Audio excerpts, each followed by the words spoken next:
The morning after our wedding, I woke to the smell of coffee and the sound of paper sliding across the nightstand. When I turned over, Emma wasn't in bed. The space beside me was cold, sheets perfectly folded, untouched. "Good morning, husband," her voice came from the doorway, light, almost rehearsed. She wore my t-shirt, hair still messy from last night, but her eyes were sharp, almost businesslike. "What's that?" I asked, rubbing my eyes. She smiled, holding up a neatly folded page. "A list," she said. "Something to make things smooth between us." When she handed it to me, the words hit like ice. "Rules. No checking my phone, trust goes both ways. You'll handle bills. I'll manage social plans. No arguments after 10 p.m. I need rest. Never question where I go when I'm with the girls. Never surprise me at work again." I blinked, rereading line 5. Never surprise me at work again. "Is this a joke?" said, half laughing. Her smile thinned. "No, I just need boundaries. I don't want us to fall apart because of control issues." Sounded reasonable, almost. But there was something off in her tone, something guarded. That list lived on the fridge for weeks, magnetized like scripture. I told myself it was harmless, modern. Everyone sets boundaries. But I couldn't shake the unease that came every time her phone buzzed, or when she left the room to answer calls in whispers.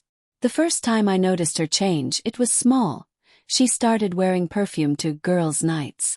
Then came new clothes, hair appointments, and a gym membership that never reflected in her body or schedule. Still, I wanted to believe her. We'd only been married for a month. Maybe she was just finding herself again. But then there was the ring. One evening, she came home without her wedding band. "Forgot it at the gym," she said quickly, sliding past me to the kitchen. That night I couldn't sleep. I lay awake staring at the ceiling, listening to the faint sound of her texting in the dark. By the third month, the distance between us was no longer emotional. It was physical. She began coming home late, reeking of someone else's cologne. When I asked, she snapped, "You're suffocating me, Nathan. You used to be fun. Now you're suspicious of everything." I wasn't suspicious. I was terrified. So one Friday night I followed her. She said she was meeting co-workers for a late dinner. I waited 10 minutes, then drove to the restaurant she'd mentioned, but her car wasn't there. Instead, I found it parked 2 blocks away outside a hotel. I sat there in my car, heart hammering against the steering wheel, trying to convince myself it was a coincidence. Maybe they booked a meeting room. Maybe she was helping a friend. I watched the hotel doors for 47 minutes. Then she appeared, laughing, hair messy, hand gripping the arm of a man I didn't recognize. When he kissed her, the world went silent. It wasn't rage that hit first. It was disbelief, a hollow, nauseating kind of stillness. Like my mind couldn't compute what my eyes were seeing. She looked happy, freer than I'd ever seen her with me. I didn't confront her that night. I drove home, waited for her return at 2:14 a.m., and pretended to be asleep when she slipped into bed beside me. She whispered, "Love you," before turning over. Those words burned like acid. Over the next few days I became 2 people. One that smiled, kissed her goodbye, and pretended to be fine, and another that replayed that moment outside the hotel in endless loops. The list on the fridge became a joke, a symbol of my blindness. Never surprise me at work again. She'd already been preparing for this. I needed proof. Something undeniable. I found it 2 weeks later.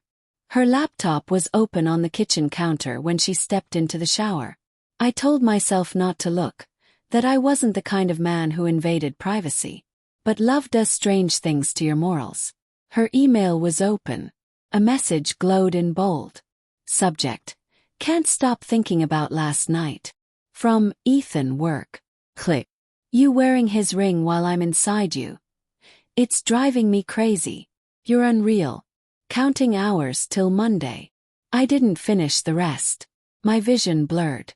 I copied the message, printed it, and folded it neatly into an envelope. Then I slipped it under the magnet holding her list. That night, she came home humming, wine in hand. When she saw the envelope, her face drained of color. "What's this?" she asked. "You tell me," I said. My voice didn't even sound like mine. She opened it slowly.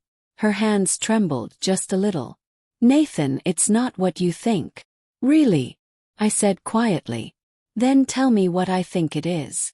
Tears welled up instantly. "It was a mistake. I didn't mean for it to go that far." I laughed, a hollow, bitter sound. "A mistake," you repeated. "You wore my ring while sleeping with him." Her lips parted but no sound came. For the first time she had no rule, no script. "I gave you everything," I said, voice cracking. "All you had to do was not destroy it." She whispered. "You don't understand, he makes me feel." "Stop," I cut in. "I don't want to hear what he makes you feel." There was a long silence. The clock ticked, the fridge hummed. She just stood there, clutching the list. Our perfect little set of boundaries, like it might save her. Then I said the one thing I never thought I'd say. "Pack your things." The next morning the list was gone. The fridge was bare except for one thing. Her wedding ring, sitting in the middle of a coffee mug beside a note. "You were right about the rules. They were for me, not us." I stared at it for a long time. No rage. No tears. Just silence. Then I opened the drawer, pulled out the printed email, and folded it once more. I placed it in an envelope addressed to Ethan, slid it into the outgoing mail slot, and whispered, "This is how it's going to be."